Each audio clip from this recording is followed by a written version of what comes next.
Olá, meus irmãos e irmãs de Ideal Espírita, vocês amigos e amigas que nos acompanham aqui na página Estação da Luz Espírita, muitíssimo obrigado mesmo pela sua companhia. A nossa página Estação da Luz Espírita não tem fins lucrativos, o objetivo é a divulgação da doutrina espírita. E é por isso que nós reunimos aqui esta sede de matérias espíritas para que possa atender às suas necessidades, estudo, lazer, pesquisa.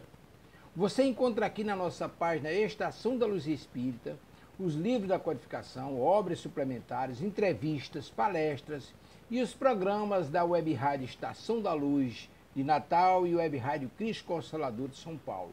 Ou seja, um acervo que atenda às suas necessidades, sem fins lucrativos.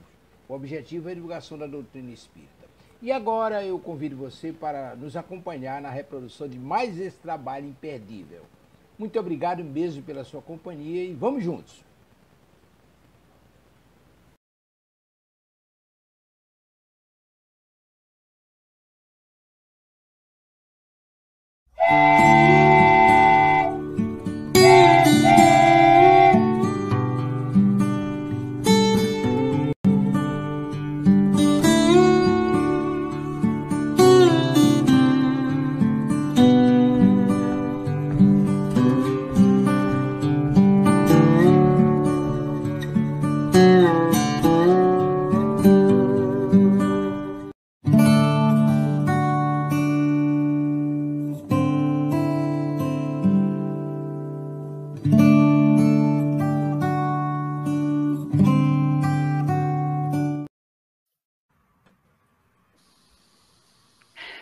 Sueli, inicia aí, por favor, Sueli.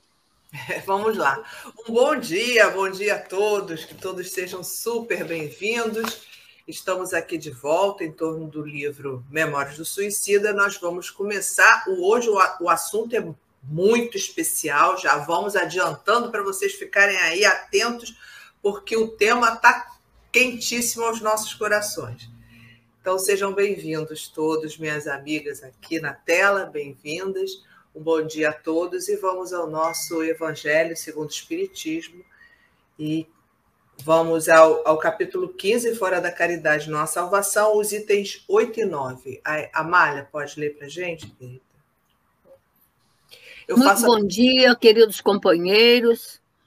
Estamos aqui de volta para darmos continuidade a esse estudo muito instigante, esclarecedor para as nossas vidas.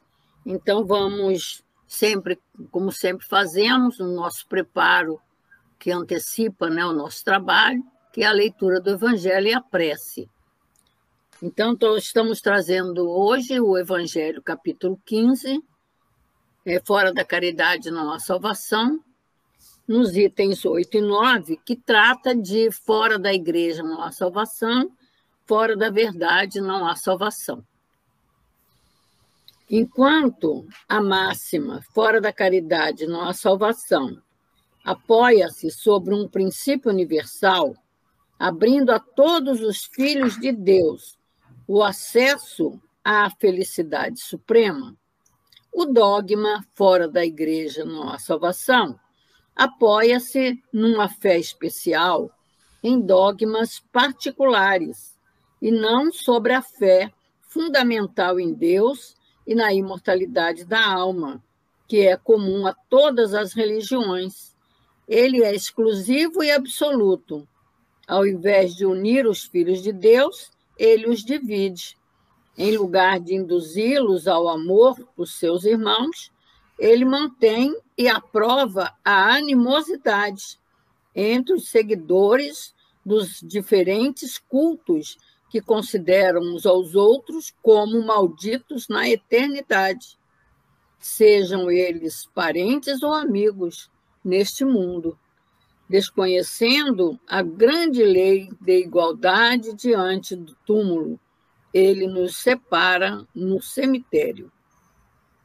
A máxima fora da caridade não há salvação é a consagração do princípio de igualdade diante de Deus e da liberdade de consciência.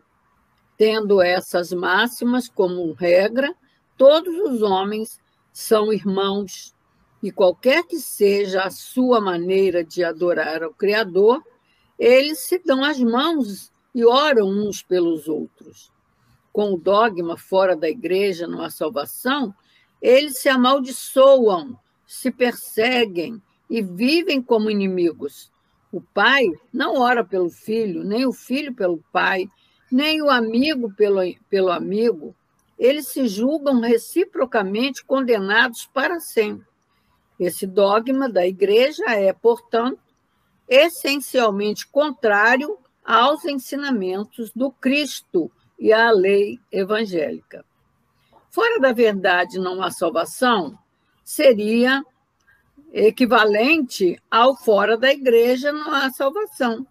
E também seria exclusivista, visto que não existe uma única seita que não pretenda possuir o privilégio da verdade.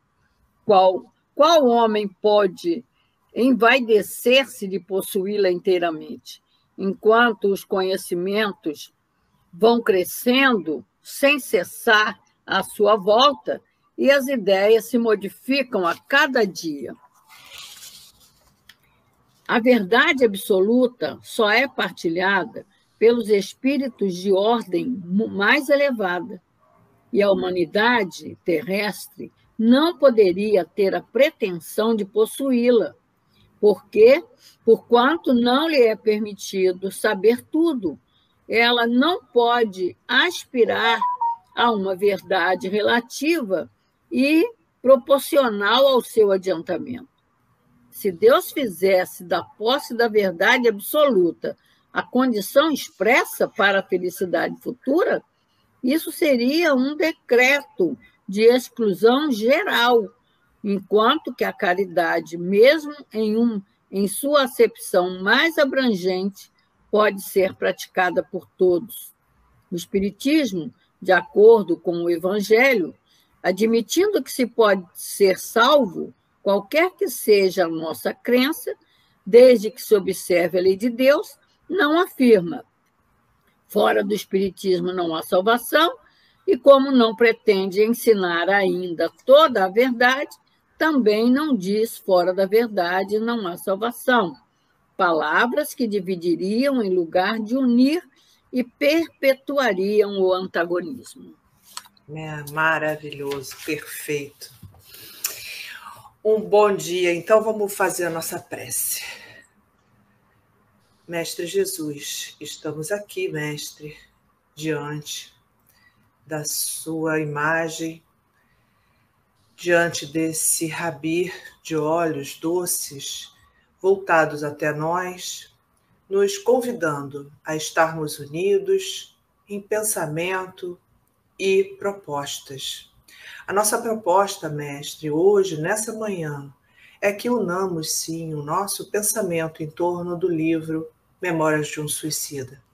Que estejamos unidos em pensamento, em fraternidade, para compreender todos esses ensinamentos que vêm do mais alto, para que a gente possa, a partir desses pensamentos, continuar nossa jornada evolutiva mais robustos, com mais coragem e certos de que temos uma grande jornada pela frente acompanhada desses espíritos amigos. Que a gente possa sempre pensar que estamos numa comunidade de espíritos amigos e que velam por nós, nos inspiram e a gente siga com força, com determinação. Que o Mestre Jesus e todos os nossos mentores e guias espirituais estejam conosco no estudo dessa manhã, nos apoiando e elucidando cada pensamento que aqui será estudado. Assim seja, graças a Deus.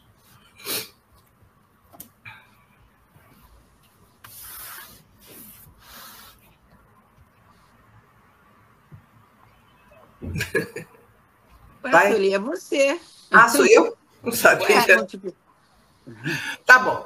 Então vamos lá, gente. Então só para a gente se colocar aqui em que posição estamos. Nós estamos no tema aqui, o capítulo Arquivos da Alma.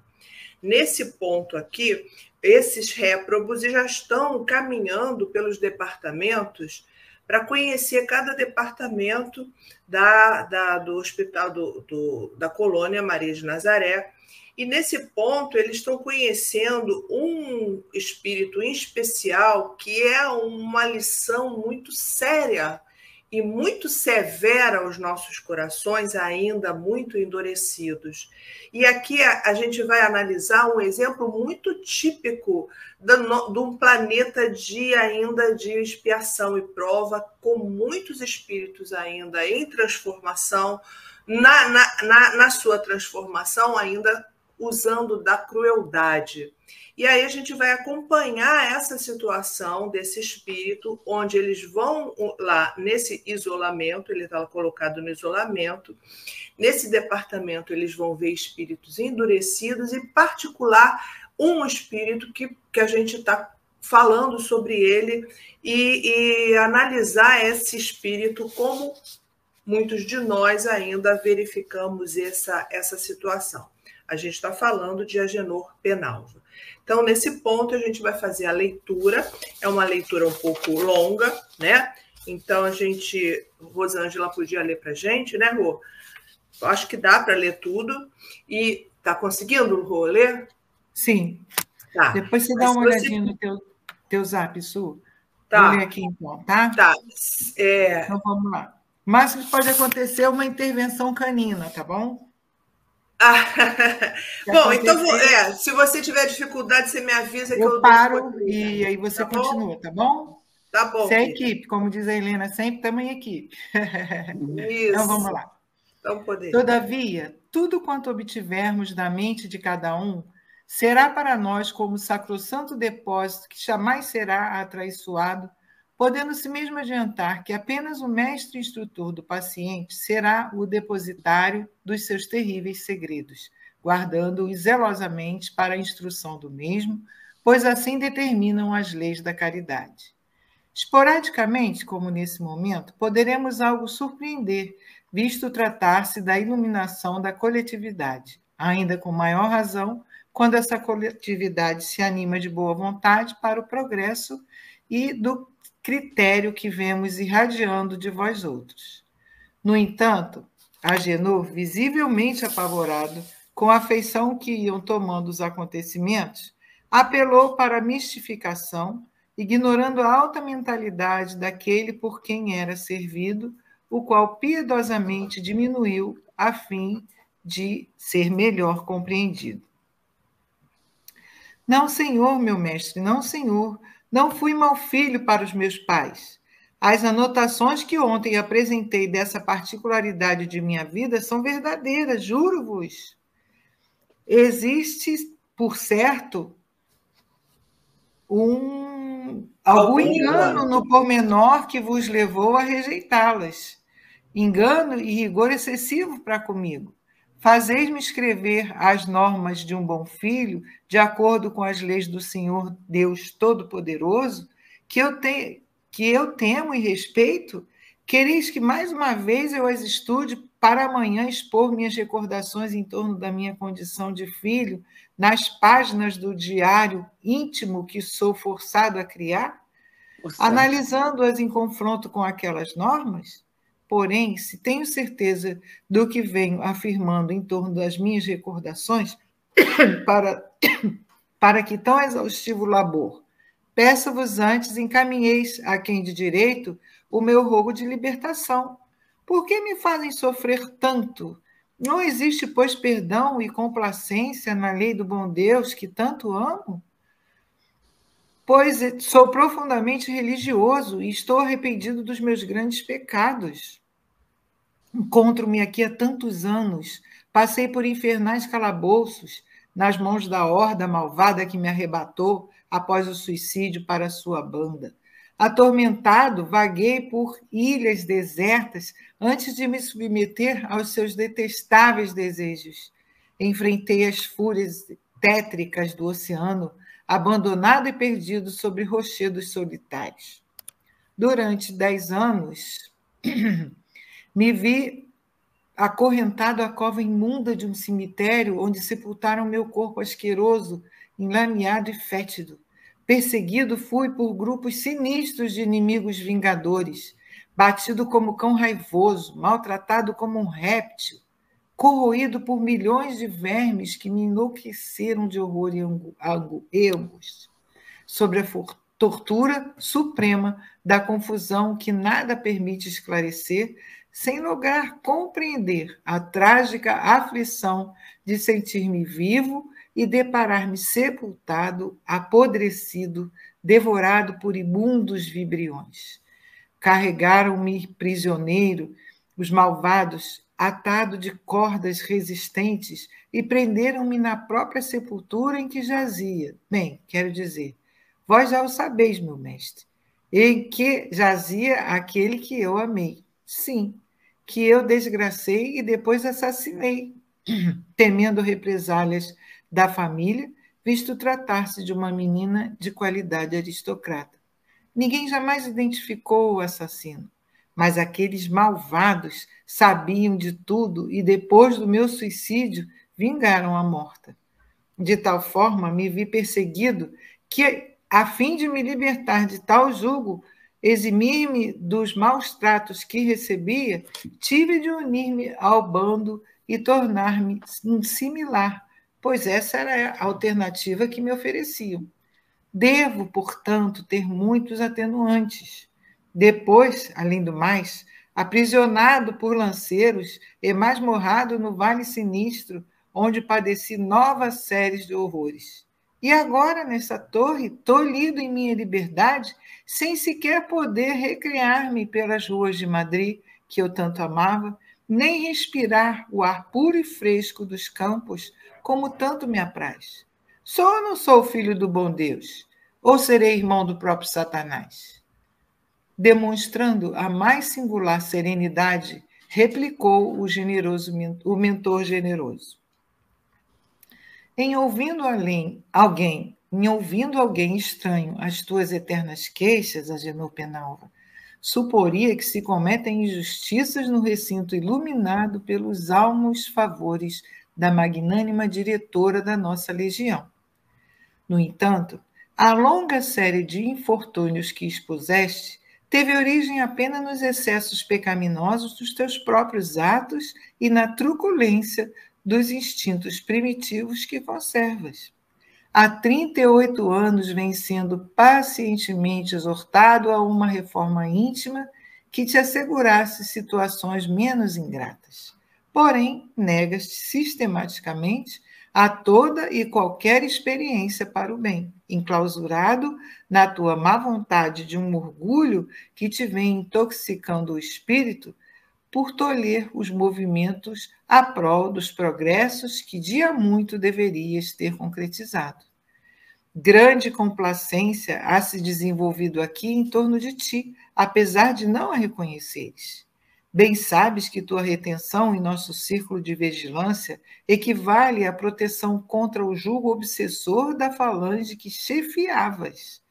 Assim como não ignoras que de ti depende a obtenção da liberdade que tanto almejas.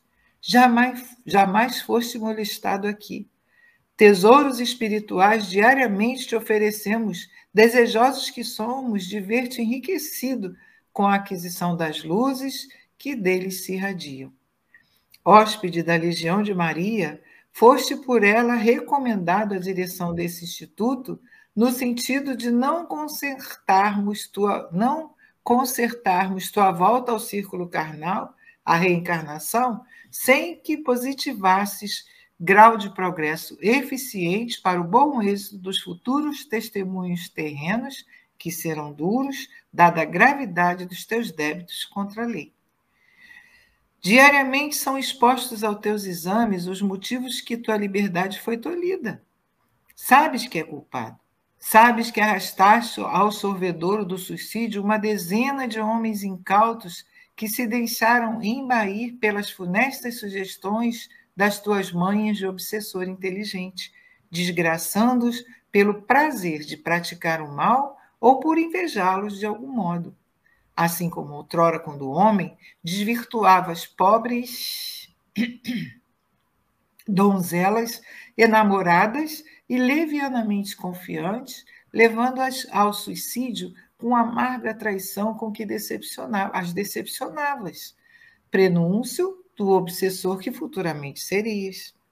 Mas teu orgulho sufoca as tuas conclusões lógicas do raciocínio e preferes a revolta e o sofisma por mais cômodos, furtando-te as responsabilidades por permaneceres dilatando a aceitação de compromissos que te apavoram, porque tens medo do futuro que tu mesmos preparaste com as iniquidades que houveste por bem praticar. Agora, porém, existem ordens superiores a teu respeito. Urge, apressemos tua marcha para o progresso, forrando-te da permanência indefinida do círculo vicioso que te prolonga os sofrimentos, para que ponhamos fim a tão lamentável estado de coisas, faremos a experiência suprema. Quiséramos evitá-la por dolorosa, concedendo-te prazo mais que justo por ti mesmo, procurares o caminho da reabilitação. Advirto-te que, a partir desse momento, diariamente farás um exame de ti mesmo, provocado por nós, lento e gradativo, minucioso, que te faculte a convicção da urgência na reforma interior que careces. Sei que será penoso tal cotejo. Provocaste-o, porém, tu mesmo, com a resistência que vens mantendo para o ingresso nas vias do reerguimento moral. Foste bom filho para teus pais? Dizes. Tanto melhor. Nada deverás temer ante a evocação desse passado. Será, portanto, por esse confronto que iniciaremos a série de análises necessárias ao teu caso, uma vez que o primeiro dever que cabe ao homem cumprir na sociedade em que vive será no santuário do lar de família. Vejamos, pois, os méritos que terás como filho, pois todos os que possas ter serão vigorosamente creditados em teu favor, suavizando as tuas futuras reparações. Agenor Penalva, senta-te à frente desse espelho, sob o palho magnético que irá fotografar teus pensamentos e recordações. Volta tuas atenções para a época dos teus 5 anos de idade, na última existência que tiveste na Terra. Rememora todos os atos que praticaste em torno de teus pais, de tua mãe em particular. Assistirás ao desfile das tuas próprias ações e serás julgado por ti mesmo, por tua consciência, que nesse momento receberá o eco poderoso da realidade que passou e da qual não se poderá furtar, porque foi fiel e rigorosamente arquivado nos refólioos imperecíveis da tua alma imortal. Como todo espírito grandemente culpado, no momento preciso, Agenor quis tentar a evasão. Encurralou-se de súbito a um ângulo do aposento, bradando apavorado no auge da aflição, o olhar desvairado de perfeito réprobo. Não, senhor, meu mestre, por obséquio eu vou-lo suplico.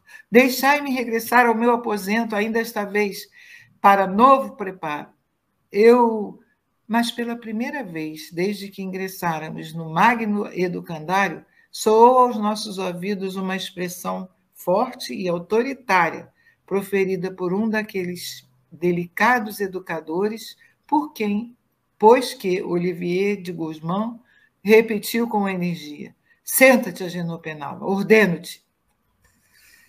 Nossa. A gente tem que desencarnar mesmo, gente. Essa passagem não é fácil, não. É melhor a gente ser bom filho, hein? Vamos começar. Gente, a gente arrepia, não tem como não arrepiar, porque é realmente muito sério, muito pesado. Deus. É muito interessante essa análise hoje, gente. A gente já avisou, né? Já demos o spoiler. Atenção, porque vai mexer com os nossos corações e a gente fica arrepiado. Realmente é muito da realidade aqui do nosso planeta. E a gente percebe esse espírito aí ainda querendo mentir para si mesmo e para todos. Ele quer burlar de qualquer maneira a sua própria consciência.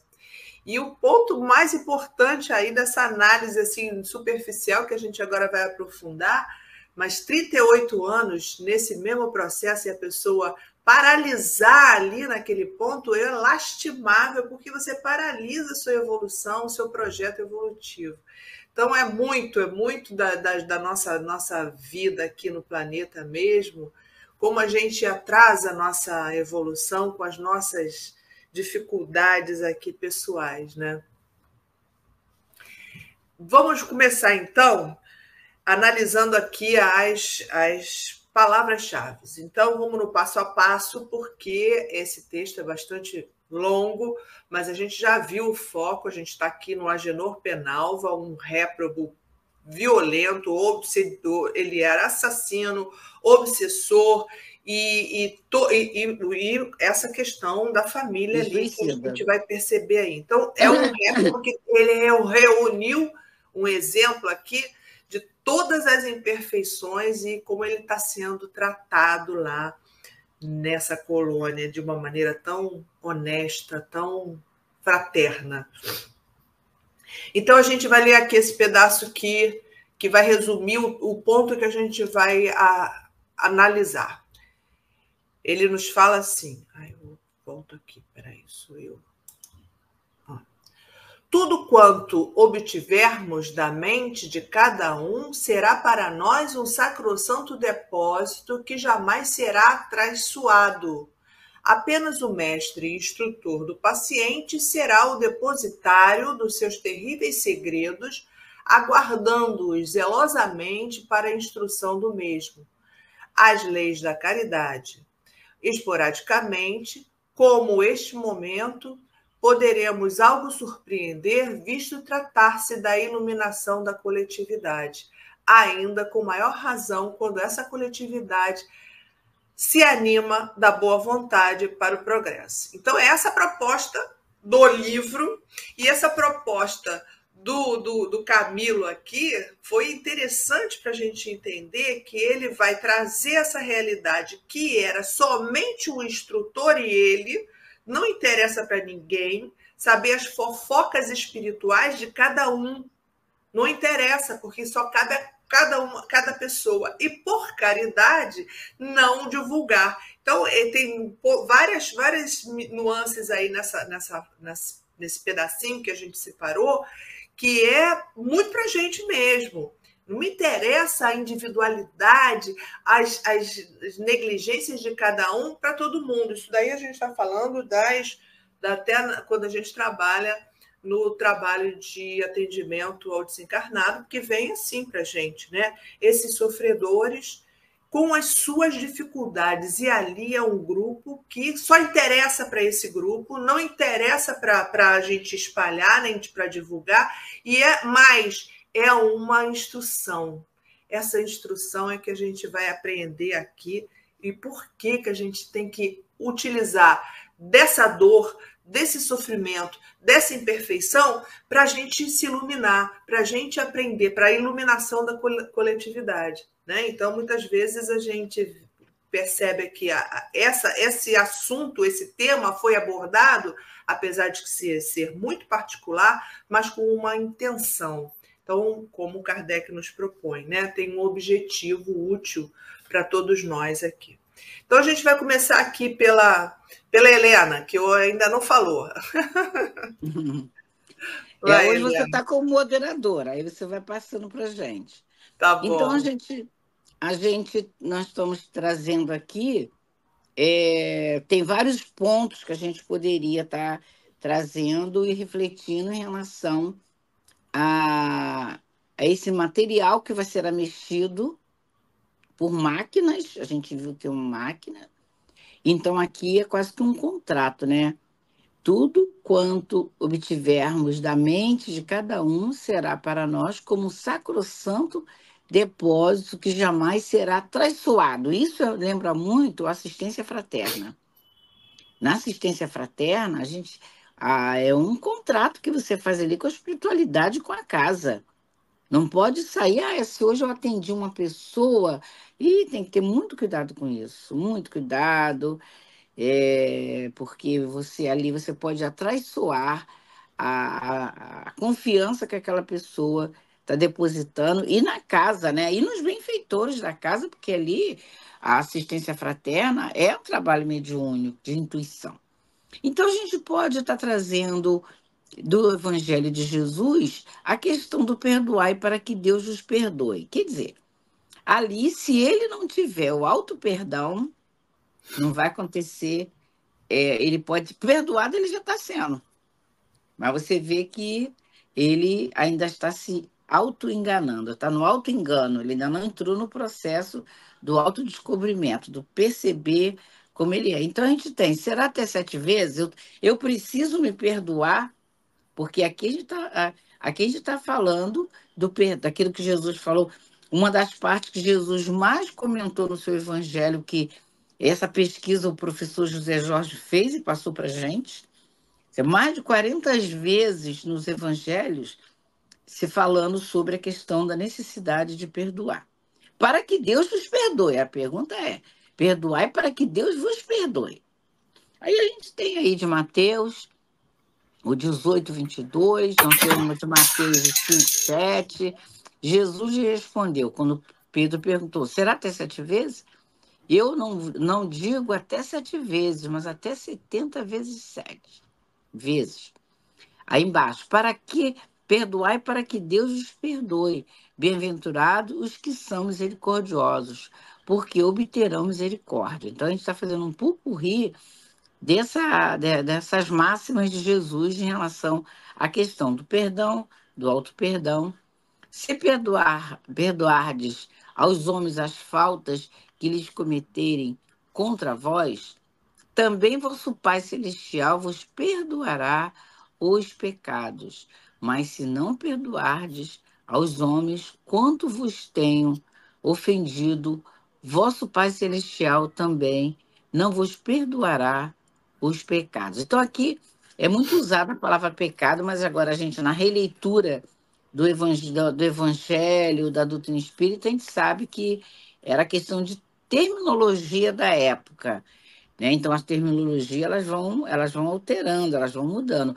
Mas a essência da ação é a mesma, para sempre. A essência é a mesma. Aí a gente tem ainda em Mateus também reconciliação com os adversários. Reconciliai-vos o mais depressa possível com o vosso adversário, enquanto estáis com ele a caminho, para que ele não vos entregue ao juiz, o juiz não vos entregue ao ministro da justiça, e não sejais metido em prisão. Digo-vos em verdade que daí não saireis enquanto não houverdes pago o último ceitil. Será que Jesus estava falando de cárcere? Será que Jesus estava querendo trazer para a gente dessa área sociológica, como são as prisões, como deve ser, o carcereiro, o juiz, o ministro? Será que é disso? Quando o lançamento do Livro dos Espíritos, que foi, para mim, um dos maiores booms do Livro dos Espíritos, além da ideia, é o livro todo, né? Mas questões que para mim, fez um boom é a ideia de Deus, a questão primeira, inteligência suprema do universo, e causa primária de todas as coisas, a questão 621, que é justamente sobre isso que Jesus está querendo dizer. Esse juiz, esse ministro, essa prisão, é a nossa consciência. É a nossa consciência. Por quê? A lei divina, ela está na nossa consciência.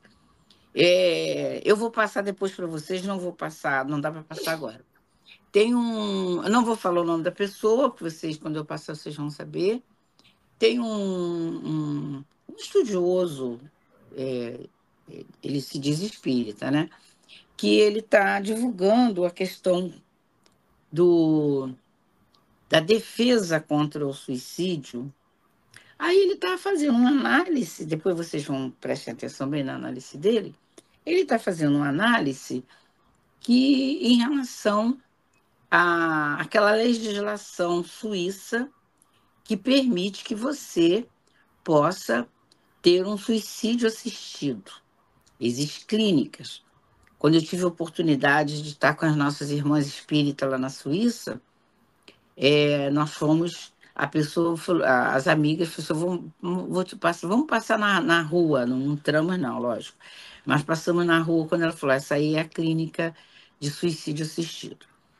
Voltando para o raciocínio desse nosso companheiro, ele coloca assim que ele é dentro da lei, tá legitimado, para não haver um suicídio de forma muito extravagante, né? Essa não foi a palavra, não.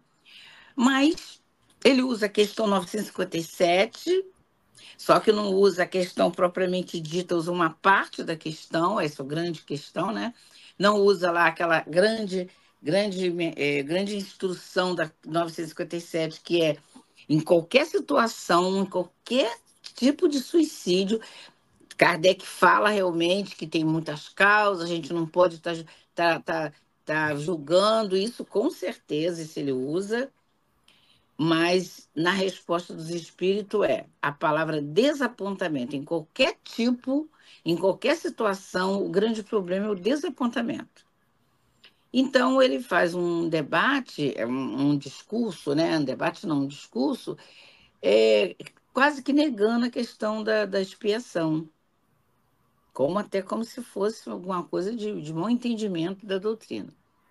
Mas aqui, nesse texto aqui de Jesus, é um texto muito reflexivo. Ele está dizendo, tem que se reconciliar com o seu adversário. Qual o maior adversário que a gente tem? Não é a gente mesmo. A gente não está vendo, independente de filosofia, a gente não está chegando à conclusão que Jesus está sempre certo, que o nosso maior adversário é a gente mesmo. Então, reconcilie-se com os adversários. Reconciliai-vos o mais depressa possível com o vosso adversário, enquanto estás com ele a caminho, para que ele não vos entregue. Será que alguém tem a capacidade de nos fazer sofrer? Não se entrega ao juiz. Que juiz é esse? Que juiz é esse? Que juiz poderia ter tanta capacidade de fazer uma pessoa sofrer no seu corpo físico? Bom, então, a gente está vendo que a questão de passar por situações, o sentido da dor, a gente não pode dizer que a dor menor, a dor maior, isso não existe. Mas o que existe, que a gente está vendo aqui com essas passagens aqui dos evangelistas, tem que perdoar. A primeira coisa é o auto-perdão. O auto-perdão, ele começa na reflexão do arrependimento. Não arrependimento, eu me perdoo, minha culpa, minha máxima culpa. Não, é de reflexão, como é o caso da Juno Penalva. Ele está sendo convidado a refletir, a ver em que momento, que 38 anos ele não conseguiu ainda. Ele não conseguiu ainda. Então, ele está na colônia Maria de Nazaré porque ele foi obsessor? Não. Porque ele foi assassino? Não. Porque ele foi suicida. Só que nele é um conjunto, mas principalmente porque ele foi suicida. Então, não tem como, tem agravantes e atenuantes, mas não tem como fugir da questão 957. Sempre será um desapontamento, porque o que ele, para eu resumir aqui, é caminhar enquanto tem luz. É aproveitar enquanto está na terra, porque é na carne que a gente vai conseguir realmente aumentar o grau de ampliação da nossa consciência. Aí vem aquela questão da suportação das provas. Agora, se as pessoas acreditam não em provas e expiações, para mim, fica assim, ficou, na minha ignorância, ficou muito redondo, muito... como é que se diz? Claro, né? Quase claro. E claro, e explicando muitas coisas, porque a gente não deve fugir das provas. Agora, usar todos os meios para aliviar. Agora, como nós temos obrigação de divulgar a não desistência da vida, isso é uma obrigação nossa. Eu vou falar pelas nossas irmãs, porque são amigas, irmãs, eu posso falar por elas também. É uma obrigação que a gente tem. A gente vai continuar falando. Não ao suicídio, independente de ser assistido ou não. É não ao suicídio.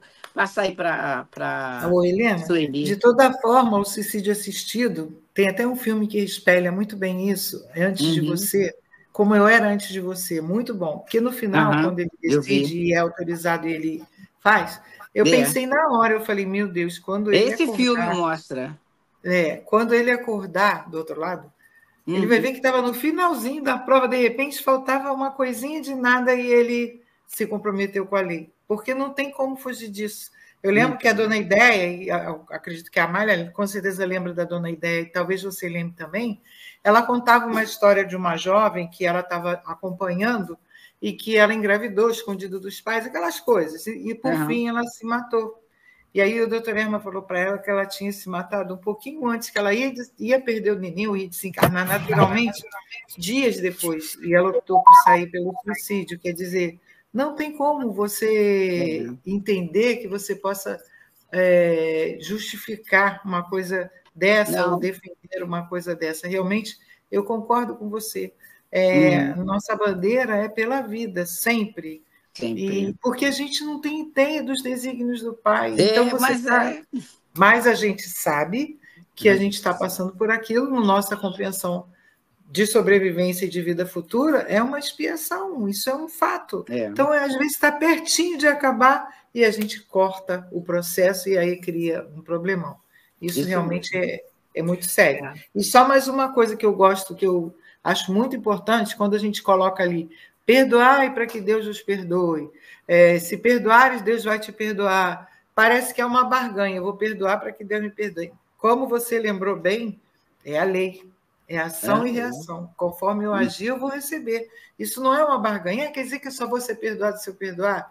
Naturalmente, sim, isso é a lei. É ação e reação. A cada ação tem a reação. Então, o que eu fizer, eu vou receber. Mas você Oi, fala. Porque se você se auto-perdoa, perdão começa no auto-perdão. Você aciona a lei a seu favor, porque a lei está aí para você acionar. Então, se você não se perdoa, também a situação gera em torno de você também sem perdão. Enfim. Se você não se perdoa, você vai ser irritado, mal-humorado, vai julgar todo mundo, vai sair por aí atirando para tudo que é lado. Vai matar, vai roubar, vai homicidiar. Não, e assim, até fluidicamente falando, você vai atirar para tudo que é lado. A partir do momento que você se compreende, essa compreensão expande para o outro, né? Então, não é barganha, é lei. É lei de causa e efeito, né? Tá. Então, a gente continua aqui vendo que a gente vai pensar mais sobre o perdão no Evangelho, né, Amália? O Evangelho traz itens aqui no capítulo 10 que vai falar bastante sobre esse perdão. Aí, se você puder fazer um resumo aqui para a gente, ou acompanhar, você faz aqui no capítulo 10, nos itens 19, 20 e 21, vai ter bastante para a gente pensar sobre esse perdão, né? O tema. O Espírito São Luís, né? Ele vai bem fundo nessas questões, né? Do Evangelho. Mas eu queria só ressaltar aqui uma particularidade, que quando o Espírito está, quando ele fala ali tudo, quando obtivermos na mente de cada um, eu me lembrei que o Camilo, quando eles entraram naquela Câmara, que ele viu lá aquela questão de quanto profundamente seria avaliado a mente, né? Ele fala, o nosso também vai ser avaliado, né? A profundeza do pensamento. E ali o Espírito está dizendo para ele, da intimidade do trabalho, da seriedade do trabalho, daquilo que seria analisado na mente dele, ficaria somente com o mestre, com o instrutor que está avaliando ele, né? Então, que não é para os outros saberem. Então, até acalmando o coração deles. E aí vem essa questão do perdão, né? Que Joana de Ângeles alega, ensina, né? Que o maior presente que Jesus legou à humanidade, quando ele, na cruz, pede ao Pai, perdoa, porque não sabem o que fazem, que foi a lição do perdão, né, que ele trouxe, O maior presente, ela diz, o maior presente que Jesus legou à humanidade, porque é a maior necessidade, né, que tem. Principalmente, como foi muito bem comentado aí por todos, o auto-perdão, né? Você vê, ele todo tempo ele esconde a sua intimidade acusando os outros, acusando a cônjuge, acusando tudo, não é? Que ele diz externo. Aí, no capítulo 10, esses 3 itens são riquíssimos, né? De analisarmos, quando Kardec, né, é permitido repreender, quer dizer, para abranger as 3 questões, Kardec faz essa primeira pergunta. É permitido repreender os outros, observar as imperfeições dos outros, divulgar o mal dos outros? Então, em cima dessa questão, vem as subperguntas, né? Porque dentro dessa questão existem essas 3 perguntas que vão fundo para a reflexão. Primeiro, ninguém sendo perfeito, segue-se que ninguém tem o direito de repreender seu semelhante, né? E aí o Espírito São Luís responde certamente que não, né? Por quê? Como ele mostra, porque cada um de nós temos o dever de trabalhar visando o progresso de todos, né? O nosso e o do outro. E uma coisa que eu acho muito linda, que eu uso muito nós usamos muito no curso da família, quando a gente analisa, quando ele diz aqui, sobretudo daqueles que estão sob a vossa dependência, que é o processo da educação, né?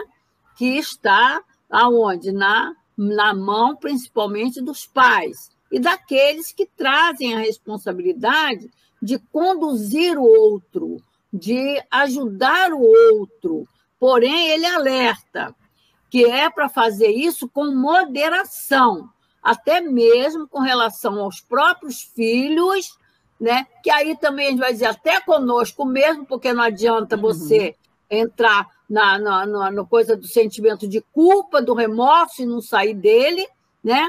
Tem que ser com moderação, né? Porque por um fim útil, você realmente observar o mal do outro, e se você tiver essa oportunidade, como ele fala ali, daqueles que têm responsabilidade sobre o outro, que é o que nós estamos vendo o quadro do Agenor na mão do benfeitor aí, que está fazendo tudo para ele poder acordar de um mal que ele está fazendo para ele mesmo e para outrem. Porque se ele voltar àquela condição dele, ele vai poder se tornar ainda obsessor, porque ele não está numa condição de equilíbrio. E a outra questão, que ele ainda diz assim, né? Com moderação, sem censura e maldade, né? Porque, na verdade, a caridade manda que nós observemos, até assim, tem lá uma coisa que ele diz, que Jesus observou, Jesus alertou contra o mal. Então, é proibido você ver o mal? Não. Agora, como é que você vai lidar com o mal que é? Aí tem 20. É repreensível observar as imperfeições dos outros quando desse fato não resulta nenhum proveito para eles, ainda que tais imperfeições não sejam divulgadas? Olha que singeleza e que, como é que a gente chama? Que particularidade íntima, né? De observação que a gente tem que ter, né? Que é até aquela questão das 3 peneiras. O que você vai revelar? Vai ser útil? Né? Vai levar aonde? Né? Vai ajudar o outro? Porque nós temos muito essa questão de enxergar o exterior e não observar o interior. Que ainda Joana diz, não aponta o erro do outro, não, com o dedo, porque você está apontando o outro para você. Né? Então, principalmente, é como dizer, você não tem nada com isso. O que vai te ajudar? Em que vai ajudar aquela pessoa? Por isso que nós temos que ver quando ele diz, tudo depende da intenção. Certamente não é proibido ver o mal quando o mal existe. Seria mesmo inconveniente ver por toda parte apenas o bem. Essa ilusão causaria danos ao progresso. O erro consiste em fazer essa observação em detrimento do próximo, desacreditando perante a opinião pública sem necessidade. Olha, esse é um ranço que a maioria de nós ainda carrega. É um ranço, porque você sai de uma conversa com a pessoa, virou as costas, você está recriminando, falando mal, ainda está muito presente. E isso mostra o que eu tenho que trabalhar que está dentro de mim, a maledicência, né? A crítica desnecessária, a falta de amor ao irmão, tudo isso é totalmente o contrário quando, lançando um véu sobre o mal e assim ocultando-o do público, limitamos-nos a observá-lo para tirar do fato um proveito pessoal, isto é, para estudá-lo e evitar fazer o que condenamos aos outros. Então, você tem que, o que você está enxergando no outro, olhar para você primeiro. É o alerta que ele diz, né? Como é isso dentro de você? Esta observação, aliás, não é útil ao moralista. De que maneira ele descreveria os defeitos da humanidade se não estudasse os exemplos? O que São Luís está dizendo aqui? Que o mal existe. Agora, como é que você lida para observar o mal do outro, né? Da mesma maneira, para você ter compaixão com o outro, você ter misericórdia com o outro, você tem que olhar para você mesmo. Porque nesse contexto nós somos iguais. Haverá casos em que seja útil revelar o mal de outra pessoa? Gente, isso está tão necessário na atualidade para a humanidade, né? Muito, muito. Essa questão é muito delicada. Olha o que o Espírito São Luís ensina para a gente. Essa questão é muito delicada e aqui é preciso apelar para a caridade bem compreendida. Aquela que Paulo falou, né? Na semana passada a gente estudou. A caridade, né? Segundo Paulo. Bem compreendida. Se as imperfeições de uma pessoa só prejudicam ela mesma, jamais haverá utilidade em fazer com que outros as conheçam. Mas, se elas podem prejudicar outras pessoas, olha o cuidado deles com a Agenor Penalva. O que foi que ele fez? Quando ele se deixou arrastar lá pelaquela corja, né, que ele chama, aquele bando de obsessores, e se tornou um obsessor, né?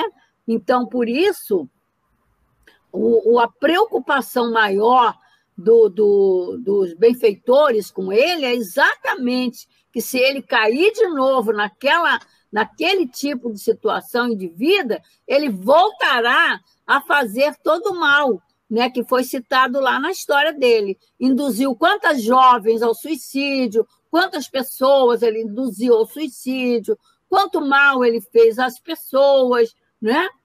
Sem observar o mal que há em si. Então, para terminar aqui a minha fala, ele diz, mas se elas podem prejudicar outras pessoas, é preferível o interesse de um grande número de pessoas ao interesse de apenas uma. Olha como é o trabalho desses benfeitores, né, junto a ele. Que apenas uma pessoa, segundo as circunstâncias, desmascarar a hipocrisia e a mentira pode ser um dever, porquanto é preferível que um homem caia a que vários sejam enganados e se tornem suas vítimas. Em semelhantes casos, é preciso avaliar as vantagens e os inconvenientes. Então, é perfeito mesmo, né? Porque, no caso, ele teve que ser contido porque ele estava prejudicando, e aí realmente é útil revelar esse mal. Puro amor, né? Puro amor dos benfeitores com ele, né? Exato. Puro amor. Interessante, né, Amália, que aqui ele ensina a gente a ter todo o cuidado, né? Avaliar tudo para saber se vai ou não vai, se tem vantagem ou inconveniente em divulgar o erro do outro. A gente faz no automatismo, quando a gente vê, já fez, né? A gente, mas como é que... Depois a gente, caramba... Agora a gente já se percebe, já se incomoda Já com está isso. se vigiando mais, né? Sim, Já sim. está se vigiando Mas mais. o cuidado deles, como você disse, é puro amor, né? O cuidado de nos orientar nas nuances, nas miudezas, para a gente aprender realmente a corrigir na gente, né? É isso. Rô, Infelizmente, tem pessoas que ficam assim, ainda têm o prazer de fazer isso. Mal ouve, mal observa o mal de uma pessoa, parece que coça a língua, né? Parece que coça, né? eu acho Logo também... quer passar para diante, né? Logo quer comentar com alguém. Olha, sabe o que eu vi? Sabe o que eu observei? Sabe não sei o quê? Olha, graças a Deus a doutrina está aí nos ajudando a prestar mais atenção, né? E eu vejo também, Amália, nesse ponto aí, é muito da vaidade de cada um de se achar melhor do que o outro. Então, se o outro tem uma dificuldade, olha, ele tem uma dificuldade maior do que a minha, olha só. Então, você já se coloca como o perfeito e o outro com maior defeito do que você mesmo. Então, é muito Quem é você para falar assim comigo? Não tem esse negócio? Quem é você para falar assim comigo? Então, você tem mais defeito do que eu. Olha, a vida dela é conturbada, hein? A minha já está melhor do que a dela. Então, sempre a gente tem essa questão da vaidade, do nosso orgulho aí. O outro é mais difícil do que a gente. Então, a gente sempre tem que acordar. Tem até um trecho, Su, que usa isso do Evangelho mesmo, dizendo para nós que a gente desvia o foco para o outro, para abafar o nosso. Então, a gente mostra o outro e desvia o foco. E aí é tudo um aprendizado. Difícil, mas é. É verdade. Né? E a gente vai, com essas lições, transformando nossas atitudes no dia a dia, porque minimamente a gente ainda tem muito dessas imperfeições. E a gente tem que se reeducar o tempo todo, até no pensamento, e principalmente no pensamento, que quando a gente começa. Muitas vezes a gente comete, e esse passo tem que nos alertar. Esse ponto que eu acho que o Espiritismo dá um conteúdo muito importante para a gente, porque a gente ainda guarda essas imperfeições, mas a gente já dá um passinho atrás e fala, epa, aqui eu já errei, então vamos consertar, da próxima vez não farei. Então, esse ponto é que o Espiritismo, aqui, no dia a dia, no estudo diário, na proposta que a gente faz aqui de exercitar esse trabalho de perfectíveis que nós somos, e então, o dia a dia, a educação tem que ser por repetição, a gente vai repetindo e vai consolidando esses pensamentos e vai melhorando a cada dia. Essa é a proposta mesmo. Vamos avançando, né? Vamos avançando aqui. Senão a gente não consegue mudar aqui o tema. Agora a gente vai falar sobre essa situação que lá na colônia eles vão fazer uma regressão de memória. Muito interessante aqui esse livro aqui, Lições de um Suicida. Ele vai falar justamente desse ponto, essa técnica de regressão. Helena, fala para a gente aqui dessa questão aqui que é importante desse livro, Regressão de Memória. Vou comprar esse livro, não tenho ele, não. Ele é muito bom. Tem muitos livros que falam sobre porque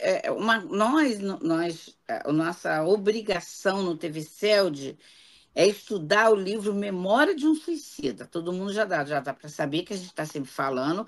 A nossa perspectiva do estudo do suicídio é o foco, o livro Memória de um Suicida, porque tem várias perspectivas. Então, às vezes a pessoa fala... É a fonte máxima, né? Eu acho que é a fonte máxima. Então, mas tem outros livros. Esse livro, ele estuda também o Memória de Suicídio. Então, tem algumas questões que de vez em quando eu trago, porque é muito bom. Eu gosto também como ele estuda. Aqui ele diz o seguinte, ele faz uma comparação em relação a isso, aí eu encaixei, não tem nem nada a ver com esse texto no momento que ele está trazendo, mas está bem encaixado. Quando ele diz a regressão de memória, com a possibilidade de acesso a outras vidas, tornou-se o desejo de muitos curiosos, isso é interessante, desejosos de obter informações sobre as suas vidas passadas. Tem que ser útil, nós até estudamos um dia desse. É útil, né? Senão nós já fizemos um estudo sobre isso, usando o livro dos médios, a questão É 188, 189, 175. Nós utilizamos o Livro dos Médiuns em relação a esse ponto. Kardec, não, agora a gente não está trazendo ela, porque é um universo de informações, então a gente tem que selecionar alguma. Isso aí é muito comum, porém tem que ser útil. E nesse momento, exatamente nesse momento, é onde vai ter utilidade, porque ele está renitente em achar que ele é vítima. Ele ainda acha que ele é vítima. Então, ficou 38 anos. Então, esse é o momento de fazer isso lá na espiritualidade. Ele diz assim: a técnica da regressão de memória é em si um instrumento valioso à investigação científica, também funcionando como importante elemento auxiliar em diversos gêneros de terapia. A sua função investigativa e terapêutica. No entanto, tem sempre o mais, eu tenho sempre no entanto, né? No entanto, tem sido relegada a segundo plano, conforme já vimos anteriormente, em nome da curiosidade. Então, não pode ser renegada a segundo plano, nem pode ser feito, não pode negar que isso acontece, que essa Curiosidade. possibilidade. Ela tem que ser útil e necessária. Leem lá a questão 175 do Livro dos Médiuns. Kardec vem falando justamente. E aí a gente tem, eu não sei se tu quer que eu avance para essa questão, Sueli, Aqui que a é 399 vai falar justamente dessa questão do que você está falando da exatamente. utilidade, né? Exatamente, Também. por isso que eu estou te perguntando. Aham. Posso ler a Pode, 399? é importantíssimo que você já está no É, tema mesmo. exatamente. E a gente também tem a nota de Kardec, que é para a gente entender perfeitamente o que ele está Aham. querendo dizer. Ele diz assim: as vicissitudes da vida corporal, sendo ao mesmo tempo uma expiação das faltas passadas e provas futuras, gente, negar isso aqui é. A gente vê que é isso, né? Não é só porque a filosofia espírita fala, não, a gente vê que é. Segue-se que, pela natureza dessas vicissitudes, se possa deduzir o gênero da existência anterior. Aí, resposta. Muito frequentemente, visto que cada um é punido por aquilo em que pecou. Todavia, não se deve fazer disso uma regra absoluta. Aí é uma questão. As tendências instintivas são um indício mais seguro. Quer dizer, a tendência que é o indício mais seguro, pois as provações que o espírito experimenta refere-se tanto ao futuro quanto ao passado. Essa questão é fabulosa, porque ela traz a confirmação da questão das provas, expiações, e a gente vê isso, não é só pontual, em toda a obra de Kardec aparece, porque que é justamente o que vai justificar a pessoa que fala assim, não, com a vontade e a força de vontade você consegue tudo. Tudo que pedires, obtereis. A gente tem essa máxima de Jesus. Muito, muito bem. Como é que a gente vê pessoas que dão o máximo de esforço, o máximo, e não conseguem alcançar aquele cargo que a pessoa quer? Aí, se não tiver esse viés espírita das provas e expiações, as coisas ficam injusto. Isso é uma injustiça da vida. A pessoa é inteligente, é capaz, é dedicada, ela dá o máximo, pois ela não passa, ela não consegue, ela não vai.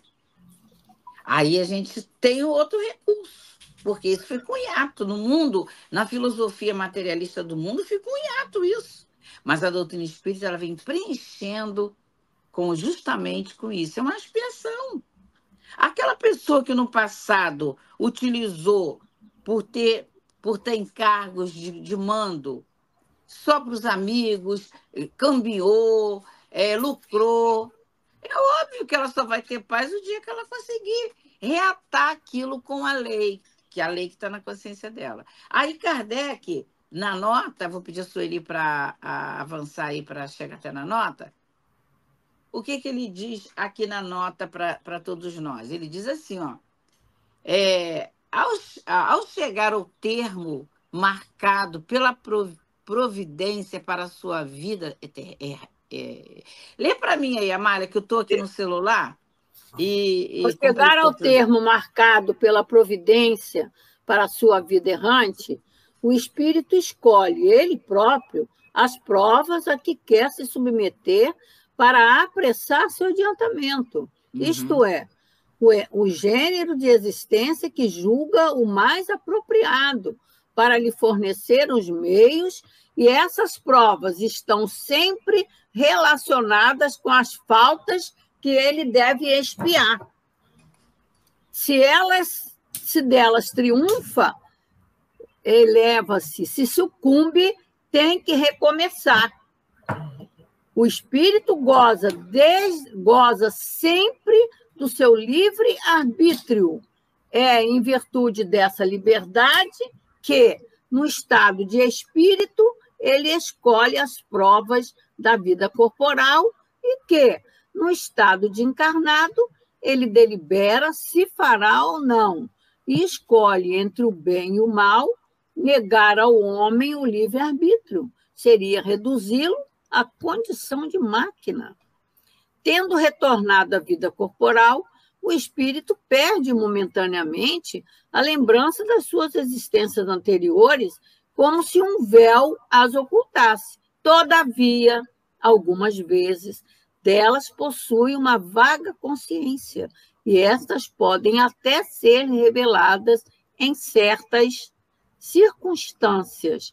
Mas, então, isto só se dá pela vontade dos espíritos superiores, que o fazem espontaneamente, com um fim útil, nunca para satisfazer uma vã curiosidade. Continua? Continua, vale a pena. As existências futuras, em nenhum caso, podem ser reveladas pelo fato de dependerem da maneira segundo a qual efetua-se a existência presente e da escolha ulterior do espírito.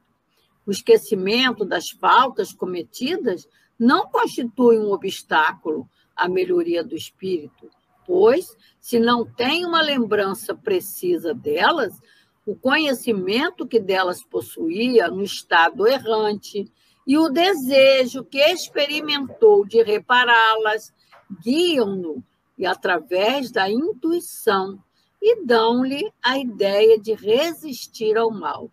Essa ideia é a voz da consciência, na qual é secundado pelos espíritos que o assistem, se ele escuta as boas inspirações que lhe sugerem. Se o homem não conhece os próprios atos que cometeu nas suas existências anteriores, pode sempre saber de que gênero de falta ele se tornou culpado e qual era o seu caráter dominante. Basta-lhe estudar a si mesmo e pode julgar o que foi, não pelo que ele é, mas pelas suas tendências. As vicissitudes da vida corporal são, ao mesmo tempo, uma expiação com relação às faltas passadas e provas para o futuro. Elas nos depuram e nos elevam, conforme as suportamos, com resignação e sem reclamação. A natureza das vicissitudes e das provas que experimentamos pode também nos esclarecer sobre o que fomos e sobre o que fizemos, assim como julgamos neste mundo os atos de um culpado pelo castigo que a lei lhe inflige.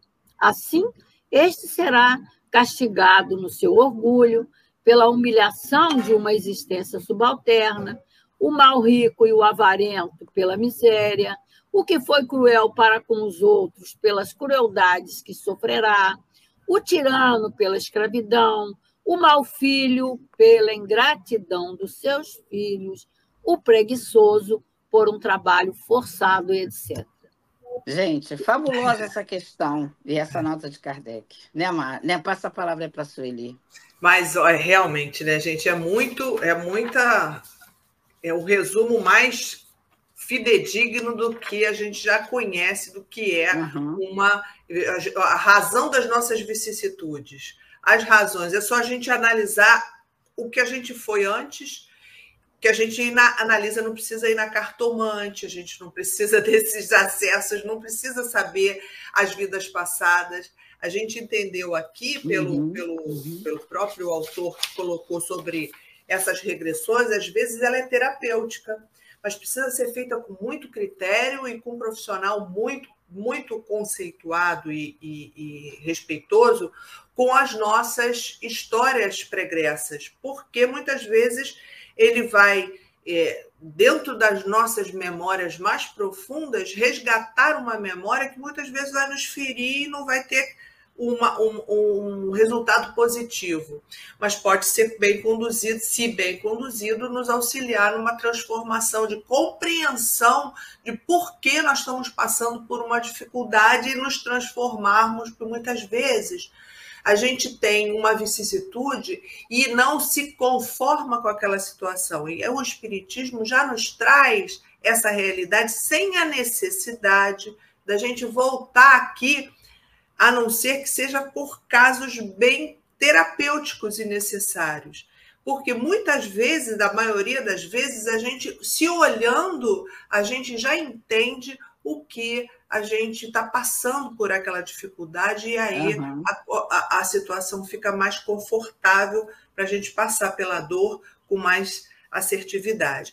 O Emmanuel aqui nos fala aqui um resumo bem interessante no livro Os Alertas. Ele fala assim, quanto aos perigos do acesso às nossas outras vias, via regressão de memória, tem encontrado ressonância em muitos profissionais da área médica, espíritas ou não, os quais têm utilizado a terapia das vidas passadas com rigor e responsabilidade como recurso útil extra às terapias convencionais. Então, quando existe uma necessidade, e quando há um responsável, né, com bastante seriedade, a regressão é possível e é até recomendada. Mas a gente tem que ter um fim útil, né? Como é sempre colocado, um fim útil. Não é? Né? E tem que ser profissional, então, não esses adivinhadores, né? Eu estou me lembrando aqui, Sueli, com relação aos pais e seus filhos, né?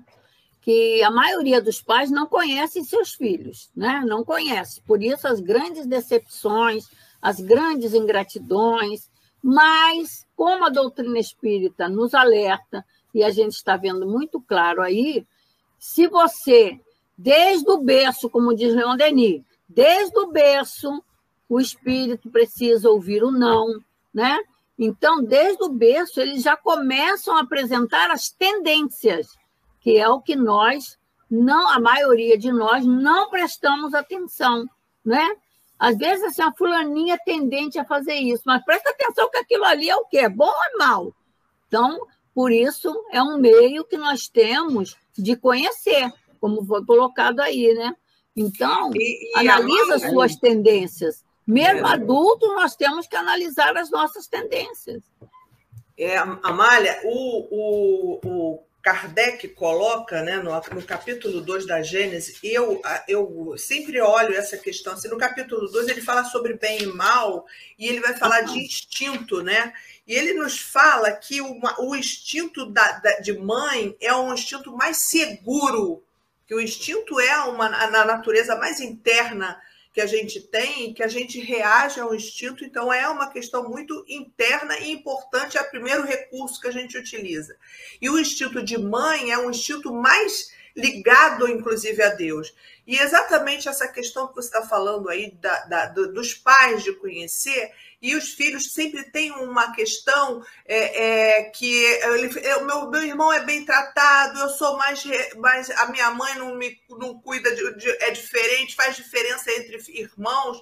Isso acontece exatamente nessa questão aqui que Kardec está nos colocando, no capítulo 3, no capítulo 3, o bem e o mal, ele fala sobre isso, como a natureza de mãe, ou não precisa necessariamente, mas esse instinto materno, ela identifica essas imperfeições que você está se referindo, e aí ela vai corrigir diferente dentro da mesma família. Um precisa, porque ele é mais rebelde, porque esse é um instinto que é muito interessante. E ele fala assim, olha, pelo organismo das mães, o próprio Deus vela as crianças que nascem. Isso é muito especial. Por isso que ele coloca um ser tão frágil, o espírito, né? Tão frágil na sua roupagem inicial, nas mãos desse elemento chamado mãe, né? Exato. Vamos seguir, exatamente nesse tema... Oi, fala, Helena. Vamos seguindo? E exatamente nesse tema, uma outra abordagem desse texto que a gente leu agora, a gente vai analisar de uma outra maneira, vendo agora essa análise de mãe, o que ele produziu na mãe dele pela sua negligência. Vamos analisar aqui. Isso aí. Rô, pode ler para a gente? Esse daqui é o resumo do que a gente já leu, mas vai falar sobre essa questão de mãe e de filho que a gente está abordando agora. Agora, bom, parou. Se eles começarem, eu desligo, porque passou um carro, eles ficam doidos. Então, vamos lá. No entanto, Agenor, visivelmente apavorado com a afeição que iam tomando os acontecimentos, apelou para a mistificação, ignorando a alta mentalidade daquele por quem era servido, o qual piedosamente se diminuiu a fim de ser melhor compreendido. Não, senhor, meu mestre, não, senhor. Não fui mau filho para meus pais. As anotações que ontem apresentei dessa particularidade de minha vida são verdadeiras, juro-vos. Existe um certo engano do pormenor que vos levou a rejeitá-las. Engano e rigor excessivo para comigo. Fazeis-me escrever as normas de um bom filho, de acordo com as leis do Senhor Deus Todo-Poderoso, que eu temo e respeito. Quereis que mais uma vez eu as estude para amanhã expor minhas recordações em torno de minha condição de filho, nas páginas do diário íntimo que sou forçado a criar, analisando-as em confronto com aquelas normas. Porém, se tenho certeza do que venho afirmando em torno de minhas recordações, para que tão exaustivo labor? Peço-vos antes, encaminheis a quem de direito o meu rogo de libertação. Por que me fazem sofrer tanto? Não existe, pois, perdão e complacência na lei de Deus que eu tanto amo? Pois sou profundamente religioso e estou arrependido dos meus grandes pecados. Encontro-me aqui há 38 anos. Carregaram-me prisioneiro os malvados atados atado de cordas resistentes e prenderam-me na própria sepultura em que jazia. Bem, quero dizer, vós já o sabeis, meu mestre, em que jazia aquela que eu amei, sim, e que eu desgracei e depois assassinei, temendo represálias da família, visto tratar-se de uma menina de qualidade aristocrata. Ninguém jamais identificou o assassino, mas aqueles malvados sabiam de tudo e depois do meu suicídio vingaram a morte. De tal forma vivi perseguido que, a fim de me libertar de tal julgo, eximir-me dos maus tratos que recebia, tive que unir-me ao bando e tornar-me um similar, pois essa era a alternativa que oferecia. Devo, portanto, ter muitas atenuantes. E agora, nessa torre, tolhido em minha liberdade, sem sequer poder recrear-me pelas ruas de Madrid, que eu tanto amava, nem respirar o ar puro e fresco dos campos, como tanto me apraz? Sou ou não sou filho do bom Deus? Ou serei irmão do próprio Satanás? Está fazendo malcriação, né? Está fazendo malcriação, né? Questionando, né? E questionando mesmo, malcriação. Como a gente, quando o Espírito coloca uma resposta, a gente não entendeu nada. O que ele quer que eu faça isso? Como? Não sabe? Não está vendo o que está acontecendo comigo? Meu Deus! E a gente fica irritado, né? Assim, apelando para a mistificação, né? Ou seja, mentindo, né? Ainda mantendo a mentira. E veja, ele coloca assim, ele teve que se unir-me ao bando e tornar-me um similar a ele. Quer dizer, ele foi obsidiado e aí ele, para se justificar que ele é um obsessor, ele falou, eu tive que ir, já que eu fui perseguido. É a lei de afinidade, né? Então, ele vai... Isso ou ia ser pior, então eu decidi, mas a culpa foi deles. Foi deles. Parece até nós, né? Quando não, mas ele me tirou do sério. Não, mas. Não, mas sempre a culpa está na chave, está na mão do outro e não na nossa mão, né? Exato, né? Bom, então aqui nesse ponto a gente está analisando assim de um modo geral aqui. Eu vou dar uma leitura aqui rápida para a gente fazer esse resumo aqui, o que Camilo viu nesse ponto, e depois a gente segue aqui na próxima semana, talvez, que só falta pouco. Bom, olha só, Camilo, no seu primeiro estágio de aprendizado na Torre de Vigia, toma contato com o caso de Agenor Penalva, um dos temíveis obsessores da chefe da pequena falange de entidades endurecidas e maldosas, portador de múltiplos vícios e degradações morais, criminoso e suicida. Agenor era um dos prisioneiros da prisão do educandário e já estudamos anteriormente. O seu caso exigia cuidados especiais de tão grave que era o quadro. Para os doentes de tal natureza, exigem-se médicos competentes à altura da gravidade. O próprio Oliver de Guzmán, diretor do Hospital da Vigilância, foi incumbido de tornar-se o seu preceptor.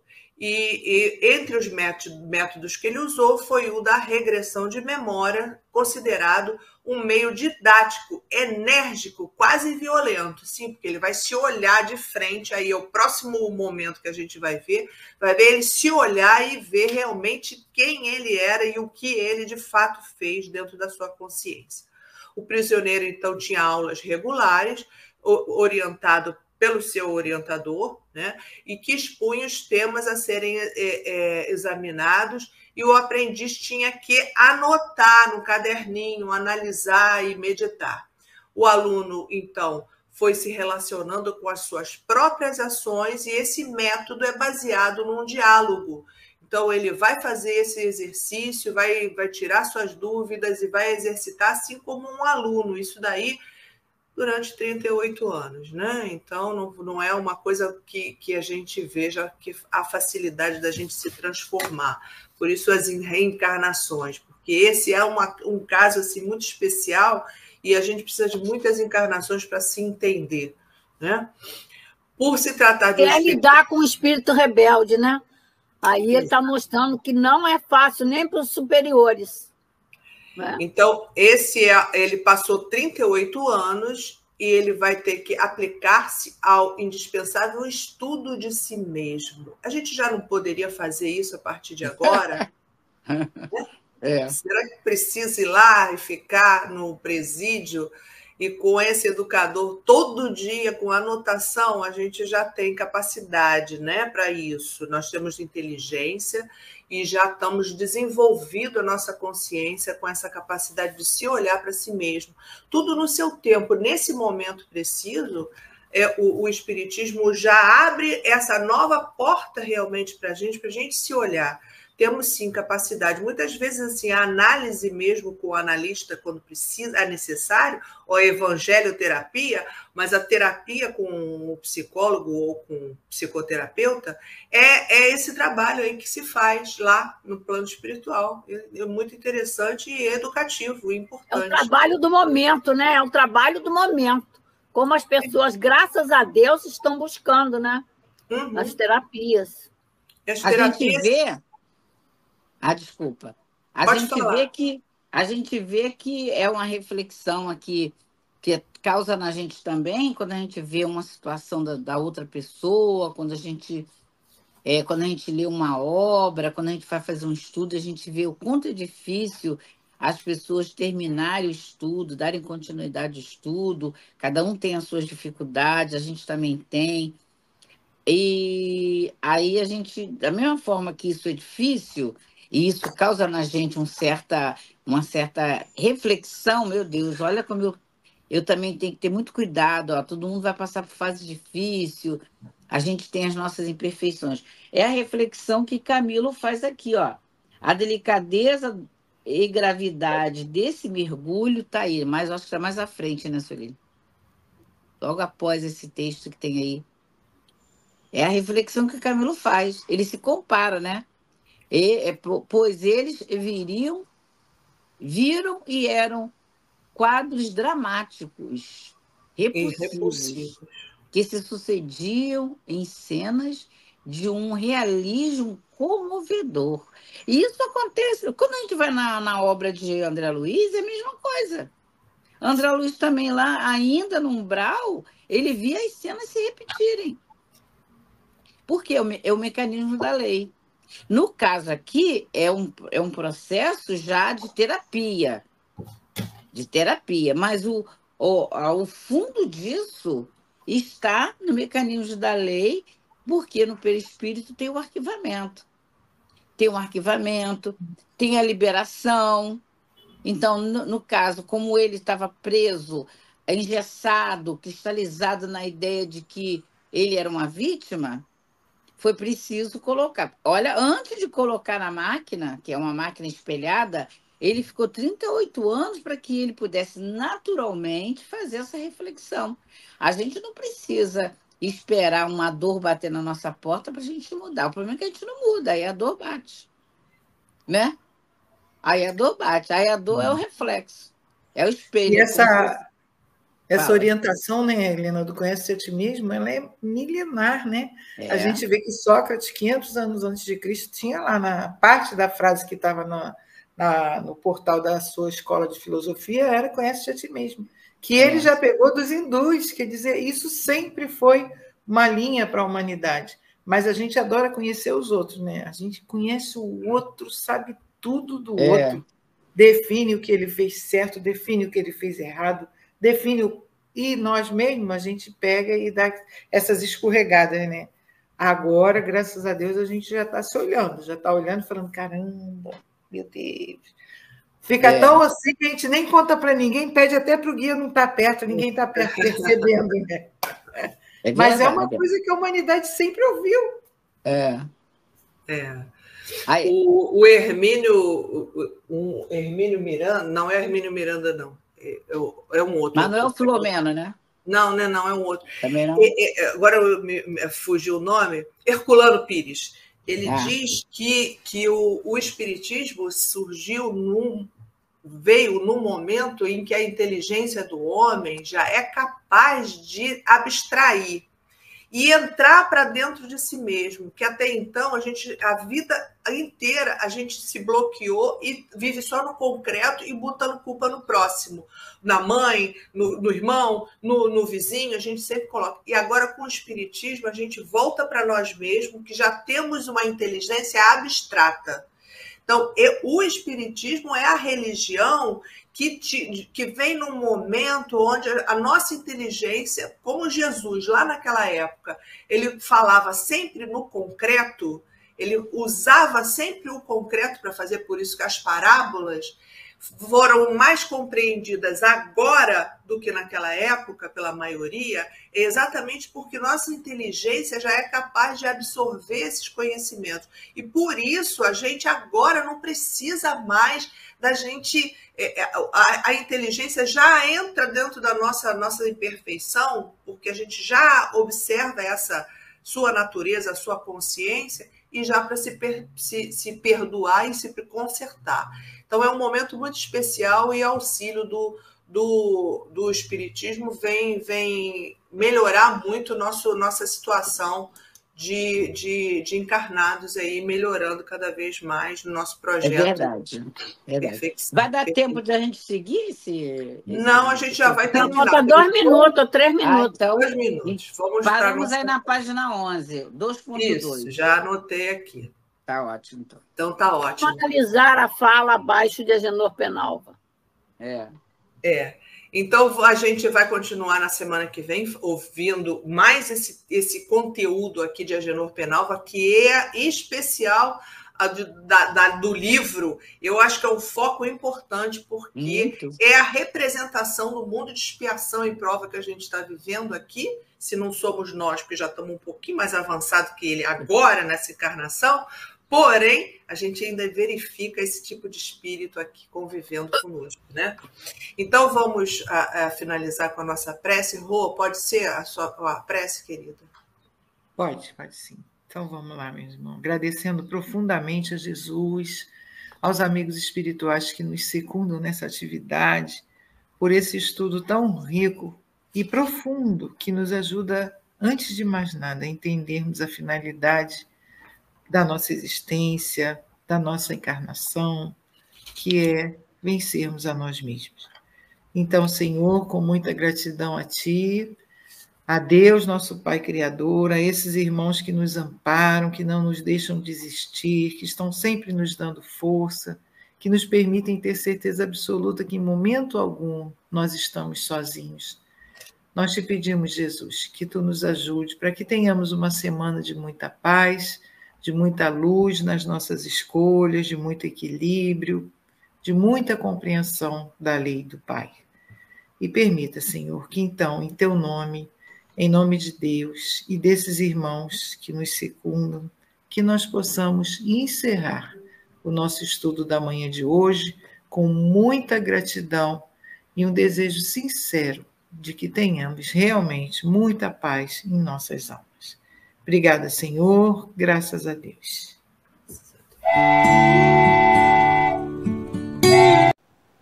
Chegamos ao final da nossa atividade. Muitíssimo obrigado mesmo pela sua companhia e espero você no próximo evento.